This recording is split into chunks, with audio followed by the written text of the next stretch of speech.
کہ بعض لوگوں کی بات میں تاثیر بڑی ہوتی. آپ دنیا میں کئی لوگ دیکھیں گے وہ ان کی مجلس میں نا بندہ ہل نہیں سکتا, بندہ ایک دم سپیل ہو جاتا ہے, ایک جادو سا.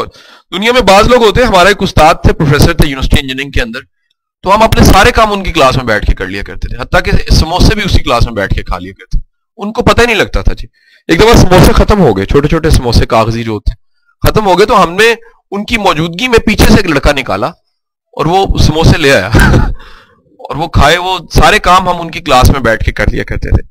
کئی ایسے لوگ ہیں جن کی موجودگی میں آپ سارے میسج کر لیتے ہیں, کئی لوگ ایسے ہوتے ہیں جن کی موجودگی میں آپ سارے کالز بھی کر لیتے ہیں, لیکن کچھ لوگ ایسے ہوتے ہیں ان کی تاثیر زیادہ ہوتی ہے, ریپو بلڈ کرتے ہیں بڑی. تو وہ میرا پورا لیکچر سن لیجئے, ایک تو میری گزارش ہے. دوسرا ایک بات یاد رکھیے گا, جب آپ کی نیت کلیئر ہوتی ہے, آپ نیت میں بڑے مخلص ہیں, تو خدا آپ کو وہ حل دے دیتا ہے جو دلوں پہ چلتا ہے. دہرائے دیتا ہوں جملہ, اگر آپ نیت کے بڑے کلیئر انسان ہیں, اگر آپ کو اللہ نے مقام نیت پہ, اچھی نیت پہ ٹھہرایا, تو پھر اللہ آپ کو وہ حل دے دیتا ہے جو دلوں پہ چلتا ہے.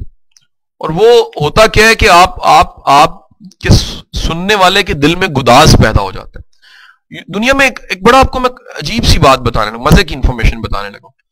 اگر کسی مجلس میں آپ کو گداز نہیں ملا تو اس کا مطلب ہے آپ نے وہاں سے کچھ نہیں لیا. گداز ہے دل کی نرمی ہے.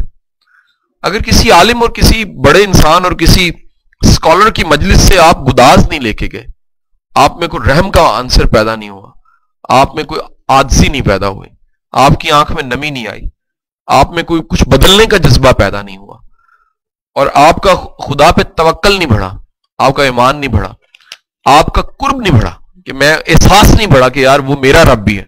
کہ آپ جب کہتے ہیں انا ربی, تو انا ربی ہم فارملی کہے جا رہے ہوتے ہیں, ہم دعائیں پڑھتے ہیں انا ربی میرا رب.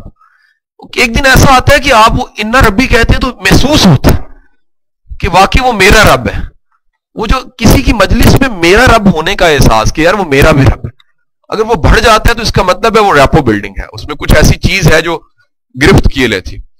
حضور والا, اگر آپ نیت اچھی ہے آپ کی, آپ ویل وشر ہیں, آپ ججمنٹل نہیں ہیں, آپ کی مجلس میں بیٹھا اگر بھنگی بھی ہے اور آپ اس سے بھی مہربان ہیں, آپ اس پہ بھی رحم کھاتے ہیں, تو پھر خدا آپ کو تاثیر کا تحفہ دے دیتا ہے, تاثیر کا انعام دے دیتا ہے.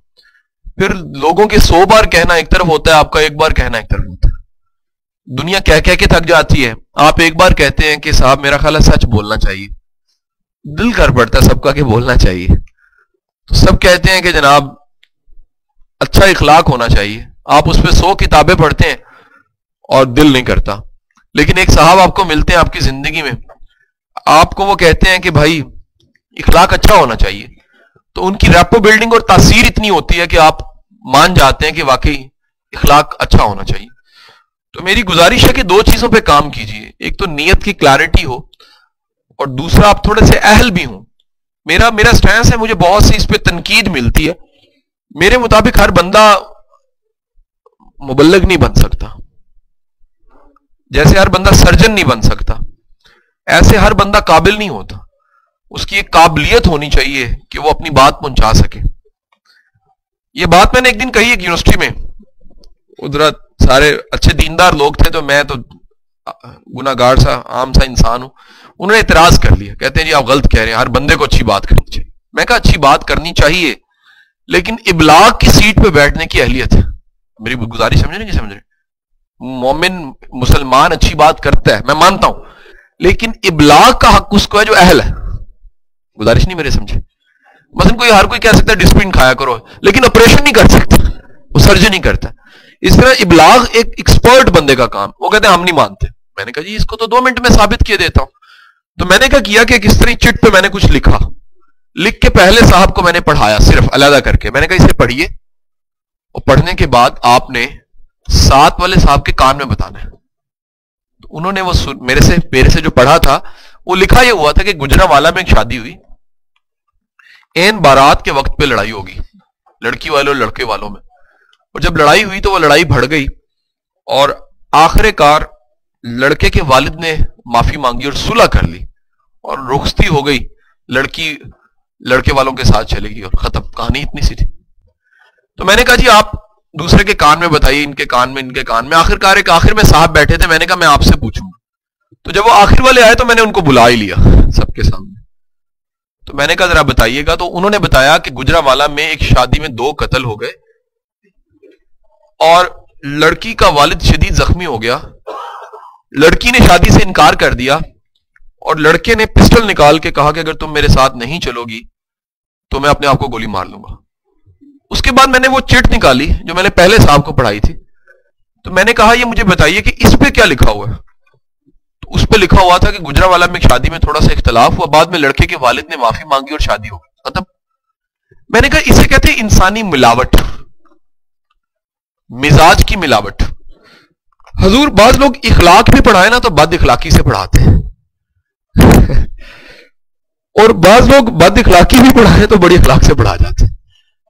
تو ہوتا کیا ہے کہ بعض لوگوں میں اتنے ترش ہوتے ہیں, اتنے سخت ہوتے ہیں, اتنے کٹھور ہوتے ہیں, اتنے سخت دل ہوتے ہیں کہ جب وہ کہتے ہیں, ایک صاحب تھے, میں ان کے لیکچر میں بیٹھا تو وہ لیکچر تھا, مجھے نہیں اندازہ تھا کس موضوع پہ ہے, تو انہیں صاحب پہ غصہ آ گیا.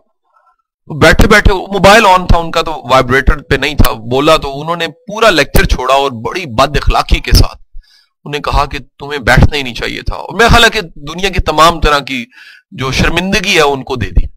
تو میں نے اپنے ساتھ بیٹھے صاحب سے پوچھا کہ ٹاپک کیا ہے. کہتا ہے پازیٹیو ایٹیچیوڈ پڑھا رہے ہیں صاحب. تو مجھے پتا لگا کہ بعض لوگ پڑھاتے ہیں ہوتا نہیں ان کے پاس.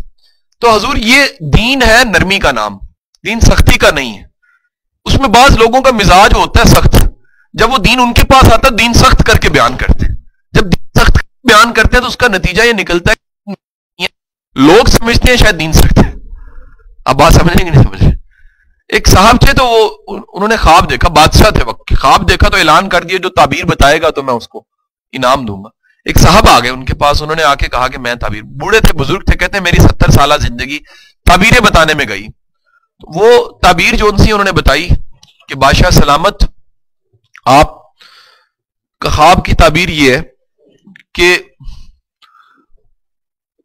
پورا خاندان آپ کی آنکھوں کے سامنے مر جائے گا. بادشاہ کو غصہ ہے, جلالہ, اتنی بری تعبیر. کہتے ہیں تلوار منگاؤ اس کی گردن اڑا دینی. اس نے کہا عالم پناہ معافی دیجیے, تھوڑا رحم آیا, کہتے پھانسی دے دیتے چلو. تو کہا کہ کل صبح اس کو پھانسی ملنی. تو ابھی صبح نہیں ہوئی تھی تو ایک بچہ آ گیا, نوجوان, اسی عمر میں, چھوٹی عمر میں, وہ آ کے کہنے لگا کہ بادشاہ سلامت میں تعبیر بتانا چاہتا ہوں. بادشاہ نے کہا کہ وہ ہو گیا فیصلہ, مجھے نہیں تعبیر چاہیے, آگے بڑی بری تعبیریں بتا رہے. اس نے کہا میں اجازت میں چاہوں گا, میں تعبیر میں بتاتا ہوں. بادشاہ نے خواب بتایا تو اس نے تعبیر بتائی کہ بادشاہ سلامت آپ کی عمر بڑی دراز ہے, خاندان کے تمام لوگوں سے زیادہ جئیں گے آپ. بادشاہ نے خوش ہو کے کہا مانگو کیا مانگتے ہو. اس نے کہا وہ جو اندر بند کیا اسے نکالیے. اس نے بھی یہی کہا تھا, اس نے کہا تھا سارے مر جائیں گے آپ کی آنکھوں کے سامنے, اس کا مطلب بھی یہی ہے, اور طویل عمر پائیں گے, اس کا بھی مطلب یہی ہے. تو گزارش یہ, بعض لوگوں کی جو ترشی ہے, سختی ہے, مزاج کی گھٹن ہے, اس لیے کہا گیا ہے کہ جس نے خود کو تلاش کیا, خود کو جانا, اس نے خدا کو جانا. خود کو تلاش کرنا بڑا مشکل ہے. تو جب انسانی مزاج کی ملاوٹ تبلیغ میں ہوتی ہے تو بسا اوقات اصل میسج وہ نہیں رہتا, وہ گجرانوالہ کی وہ شادی بن جاتا ہے جس میں گولی بھی چل گئی اور اس کے بعد لڑکے نے کن پٹی پہ بندوق رکھ لی تھی.